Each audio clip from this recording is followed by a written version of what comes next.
దేవుని మహిమ ఏం చేసింది? సింపుల్. చదివి వదిలిపెట్టడం కాదు. బైబిల్లో ఏది రాయబడిందో ఖచ్చితంగా నా జీవితంలో అది జరుగుతుంది అని గుండె లోతుల్లో ప్రతి బిడ్డ విశ్వసించాలి. సహజంగా విని విని విని విని సామెత ఒకటి ఉంది కదా, పాడిందే పాటరా పాసుపళ్ళ దాసుడు అని. ఆ వాక్యపు మాధుర్యం ప్రజలు ఎరగక, గమనించండి, విని విని ఇది రోజు వినేదే కదా, ఒక దంపుడు ప్రసంగాలే కదా అని విని విని ఆ మాటల మాధుర్యాన్ని ప్రజలు గ్రహించలేకపోతున్నారు. దేవుని మహిమ ఎలాంటిది?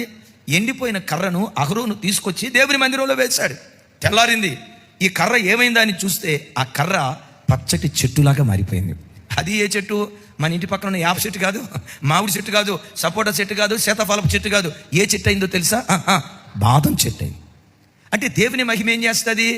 మోడుబారిపోయిన బ్రతుకులను చిగురింపజేయగలిగిన శక్తి దేవుని మహిమలో దాగి ఉంది. మోడుబారిపోయిన జీవితాలు, ఎండిపోయిన జీవితాలు, ఇక వీడి బ్రతుకు బాగుపడదో, వీడి జీవితం సరిచేయబడదో, వీడు ఎండిపోయాడు, వీడి బ్రతుకు కుళ్ళిపోయింది, వీని సంసారం పాడైపోయిందని ప్రజలు అనుకుంటూ ఉన్నా ఆ ఎండిపోయిన గర్భాలను కూడా చిగురింప చేయగలిగిన శక్తి దేవుని సన్నిధిలో, దేవుని మందిరంలో ఉంది.